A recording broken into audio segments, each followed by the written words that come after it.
श्री चिंतपूर्णी शक्तिपीठ। दोस्तों, आप सभी से निवेदन है, कृपया कहानी को लाइक और सब्सक्राइब जरूर करें। आप सबकी बहुत मेहरबानी, धन्यवाद, प्रणाम, सत श्री अकाल। कहानी है चिंतपूर्णी शक्तिपीठ। दुर्गा सप्तशती और देवी महात्म्य के अनुसार देवताओं और असुरों के बीच में 100 वर्षों तक युद्ध चला था, जिसमें असुरों की विजय हुई। असुरों का राजा महिषासुर स्वर्ग का राजा बन गया और देवता सामान्य मनुष्यों की भांति धरती पर विचरण करने लगे।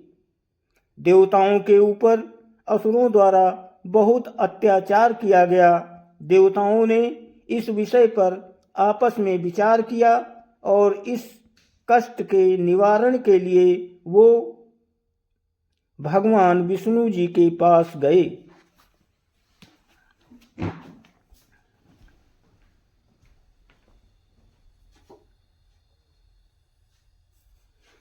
भगवान विष्णु ने उन्हें देवी की आराधना करने को कहा। तब देवताओं ने उनसे पूछा कि वो कौन देवी हैं जो हमारे कष्टों का निवारण करेंगी। इसी योजना के फलस्वरूप त्रिदेवों यानी ब्रह्मा, विष्णु और महेश तीनों के अंदर से एक दिव्य प्रकाश प्रकट हुआ, जो देखते ही देखते एक स्त्री के रूप में परिवर्तित हो गया।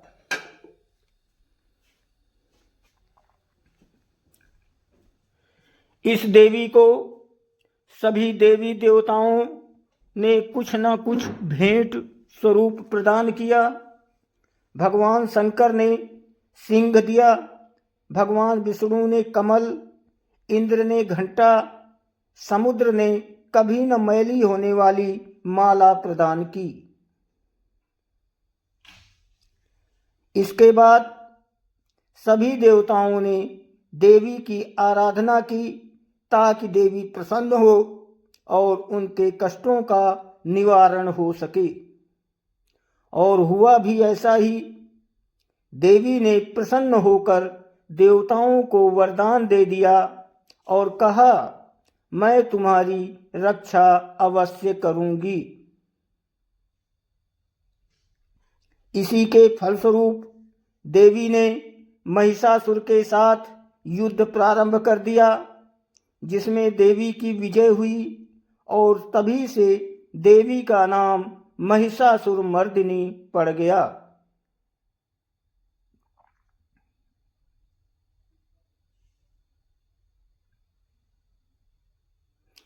चिंतपूर्णी मंदिर शक्तिपीठ मंदिरों में से एक है। पूरे भारतवर्ष में कुल 51 शक्तिपीठ हैं। इन सभी की उत्पत्ति की कथा एक ही है। ये सभी मंदिर शिव और शक्ति से जुड़े हुए हैं। धार्मिक ग्रंथों के अनुसार इन सभी स्थलों पर देवी के अंग गिर गए थे। शिव के ससुर राजा दक्ष ने यज्ञ का आयोजन किया, जिसमें उन्होंने शिव और सती को आमंत्रित नहीं किया।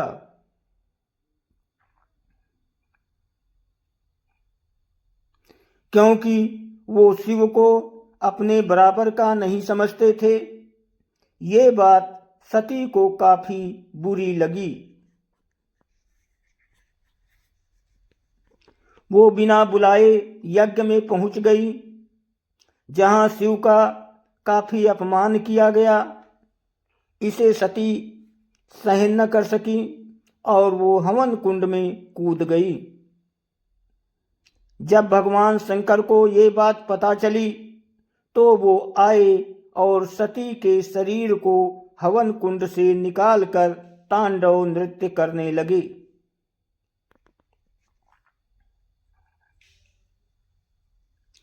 जिस कारण सारे ब्रह्मांड में हाहाकार मच गया।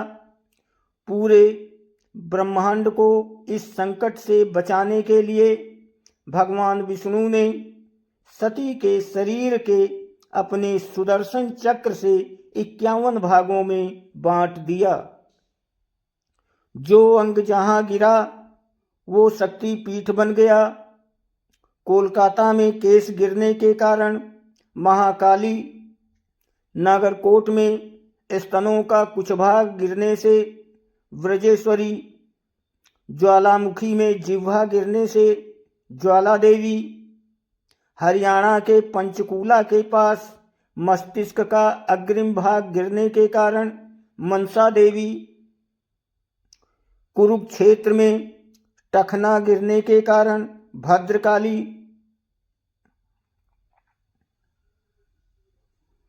सहारनपुर के पास शिवालिक पर्वत पर शीश गिरने के कारण शाकंभरी देवी, कराची के पास ब्रह्मरंध्र गिरने से माता हिंगलाज भवानी, आसाम में कोख गिरने से कामाख्या देवी, नयन गिरने से नैना देवी आदि शक्तिपीठ बन गए। मान्यता है कि चिंतपूर्णी में माता सती के चरण गिरे थे। इन्हें छिन्नमस्तिका देवी भी कहा जाता है। चिंतपूर्णी देवी मंदिर के चारों ओर भगवान शंकर के मंदिर हैं। चिंतपूर्णी मंदिर में चैत्र यानी वासंतिक, श्रावण और आश्विन शारदीय नवरात्रि बहुत धूमधाम से मनाए जाते हैं। नवरात्रि में यहाँ पर विशाल मेले का आयोजन किया जाता है। नवरात्रि की प्रत्येक रात्रि को यहाँ पर जागरण का आयोजन किया जाता है। नवरात्रि के दिनों में यहाँ पर आने वाले श्रद्धालुओं की संख्या में बहुत वृद्धि हो जाती है। चिंतपूर्णी गांव जिला ऊना, हिमाचल प्रदेश राज्य में स्थित है। चिंतपूर्णी मंदिर सोरा सिंगी श्रेणी की पहाड़ी पर स्थित है।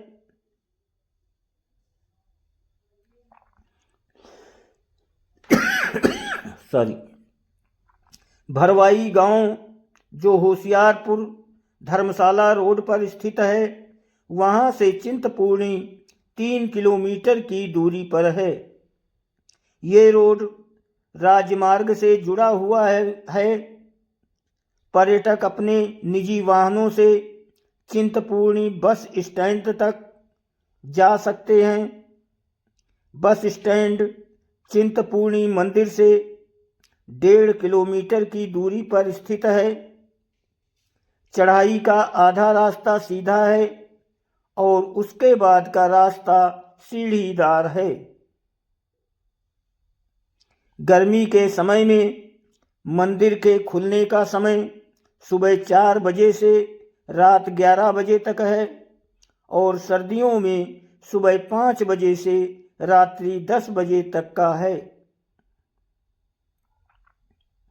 दोपहर 12 बजे से 12:30 बजे तक भोग लगाया जाता है और 7:30 बजे से 8:30 बजे तक सायं आरती होती है। दर्शन के लिए आने वाले श्रद्धालु माता के लिए भोग के रूप में सूजी का हलवा, लड्डू, बर्फी, खीर, बतासे, नारियल आदि लाते हैं। कुछ श्रद्धालु अपनी मन्नत पूरी हो जाने पर ध्वज और लाल चुनरी माता को भेंट स्वरूप प्रदान करते हैं। चढ़ाई के रास्ते में काफ़ी सारी दुकानें हैं, जहां से ही श्रद्धालु माता को चढ़ाने का सामान खरीदते हैं। दर्शनों से पहले प्रत्येक पर्यटक को हाथ साफ करने पड़ते हैं और उन्हें अपने सर पर रूमाल या कपड़ा ढकना पड़ता है। मंदिर के मुख्य द्वार पर प्रवेश करते ही सीधे हाथ पर आपको एक पत्थर दिखाई देगा। ये पत्थर माई दास का है। यही वो स्थान है जहाँ पर माता ने भक्त माईदास को दर्शन दिए थे। भवन के मध्य में माता की गोल आकार की पिंडी है, जिसके दर्शन भक्त कतारबद्ध होकर करते हैं। श्रद्धालु मंदिर की परिक्रमा करते हैं। माता के भक्त मंदिर के अंदर निरंतर भजन कीर्तन करते रहते हैं। इन भजनों को सुनकर मंदिर में आने वाले भक्तों को दिव्य आनंद की प्राप्ति होती है और कुछ पलों के लिए वो सब कुछ भूलकर अपने को देवी को समर्पित कर देते हैं।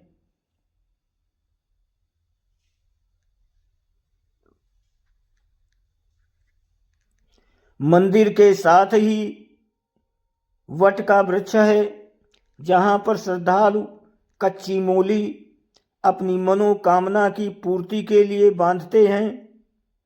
आगे पश्चिम की ओर बढ़ने पर बड़ का वृक्ष है, जिसके अंदर भैरव और गणेश के दर्शन होते हैं। मंदिर का मुख्य द्वार पर सोने की परत चढ़ी हुई है। इस मुख्य द्वार का प्रयोग नवरात्रि के समय में किया जाता है।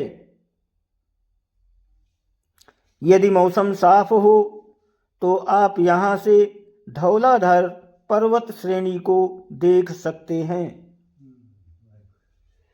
मंदिर की सीढ़ियों से उतरते वक्त उत्तर दिशा में पानी का तालाब है।